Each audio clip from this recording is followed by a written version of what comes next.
From the other side of reality. Men say he's cool and he makes the women drool.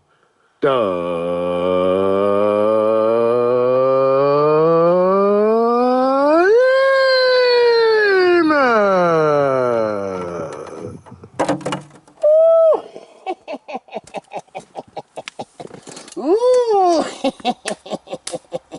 Ooh. Hello, kiddies. And welcome to my 21 Days of Horror, where I, the demon, I can do horror from the first to the third.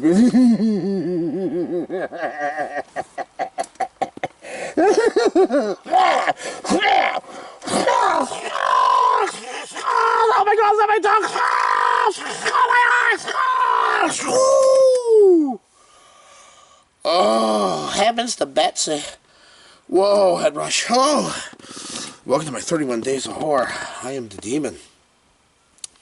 And if you're wondering, if you're new here, hello. If you're wondering, I saw you as a demon and you're not anymore. What's going on? It's just cool. It's cool. So, I am a demon. However, I'm being constantly chased by demon hunters, especially the female ones. And Halloween is coming very soon. We're on day 29. So there's only 2 more days left.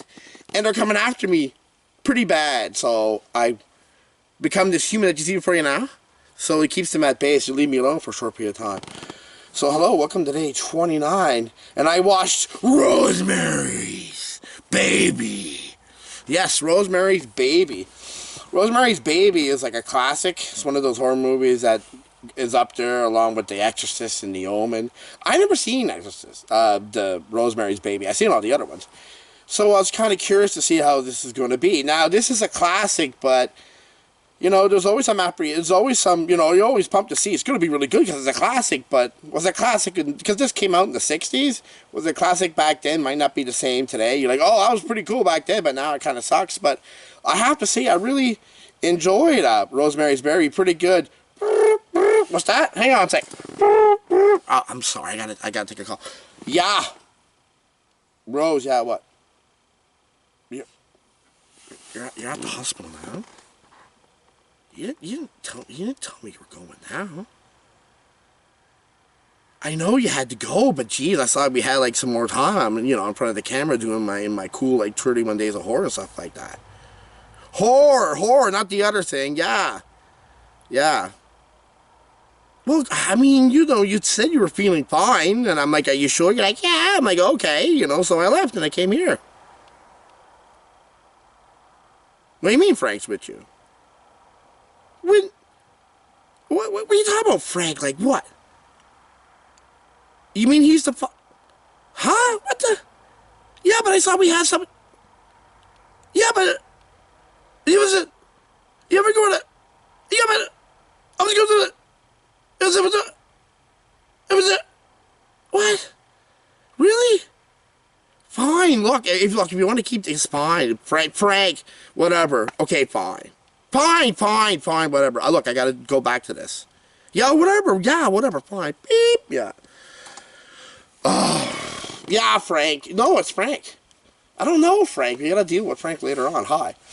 Yeah, so Rosemary's Baby. So, what is Rosemary's Baby about? So, Rosemary's Baby is about this woman named Rosemary Woodhouse, and along with her husband, Guy, and they're newly married, and they move into this awesome apartment. This thing's bigger than my house, man. It's huge! This luscious apartment they move in. They just happened to get it because it turns out that the woman that owned it before them passed away. She was an older woman. And, you know, she moves in, and everything looks very pleasant at first. And, you know, they meet this elderly couple that lives not too far from where they're at. They're all very friendly, and she asks what's her and her husband doing. And she tells her, well, you know, me and my husband are just married, and my husband's an actor, and I want to have a baby. And the old woman's like, oh, really? And then, you know, stuff starts happening. I can compare Rosemary's Baby to this. Rosemary's Baby, when I watched it, the experience was like watching someone drown and you can't help them. And this movie's very subtle. It's like 2 hours long. It's a very slow burn. It's almost like something A24 would make, seriously. So it moves at a very leisurely pace. And stuff happens very subtly, but it just keeps going. Like, you know something's wrong, and she knows something's wrong. And it's like she's in a room, and she's like suddenly seeing the walls are suddenly slowly coming in. But she, at first she's like, yeah, it's all fine. It's like that frog in the water. You ever hear about that story about how you put a frog in water, and as the temperature rises, the frog doesn't get out of the water because he's chilling? It's almost like that with her. She's with her husband, her loving husband. He's supposed to take care of her, but he's acting really strange. And her neighbors, they're supposed to be really loving and caring too, because she thought that's what they were. But they told her to go see this doctor, but she's noticing some weird things. Weird things starting to happen. And she starts slowly freaking out about it. And the acting in this movie is very good, which helps with the pacing and stuff like that. This movie is very long and very wordy. It's a psychological thriller. It's not a slasher. There's not that much gore in it. I think there's like one scene that has gore, and that's it, really. There's some boobage, yes, but the majority of the movie, 99% of the movie, takes place in Rosemary's apartment with her and her husband, and mostly Rosemary dealing with the fact that she wants to be pregnant. And when she starts being pregnant, stuff starts happening that she feels not right. And you're with her when she's dealing with this. And the actress Mia Farrow plays a very, very good job. It's really, really good. Now, as I said, this movie moves at a very leisurely pace. So if you're not into that, if you're not into slow burn movies, then you're not going to like this one. I have to say, like, if you like, out of the three, like The Exorcist and The Omen and Rosemary's Baby, although it's very good, moves at a very, very slow pace. There's stuff that happens, but like I said, it's a slow, slow burn. So if you're going to watch it, be prepared for that, because they're psychological. You see some stuff happen.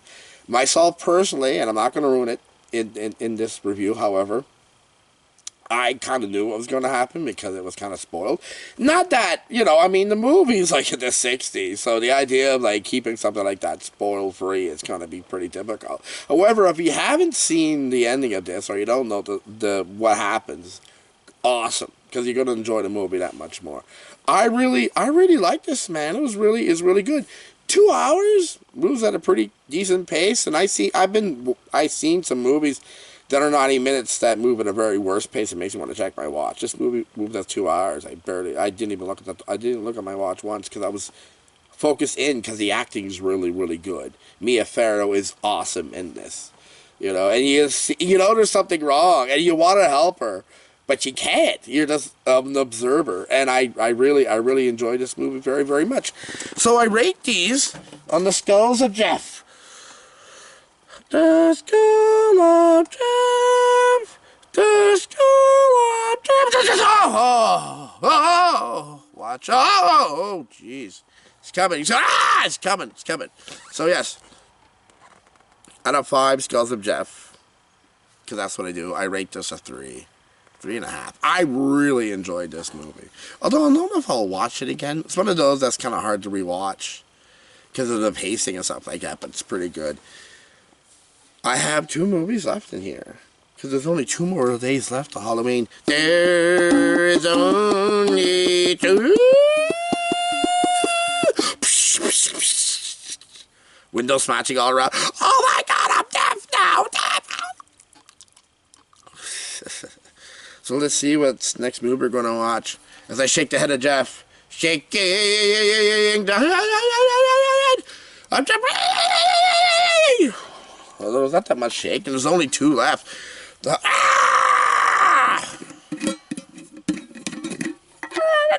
Jeff hates that.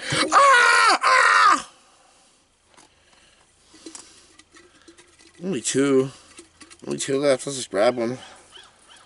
I have no idea what this is, but we're going to see. Oh! I'm all excited. Let's see what this one is. It is. It's Alive! 1974. Oh! It's alive! Oh, man. Of course it's alive. That's what she said. Oh, God! Oh!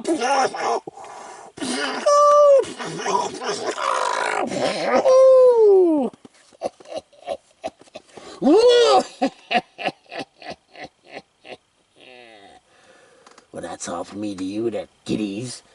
I'll see you soon.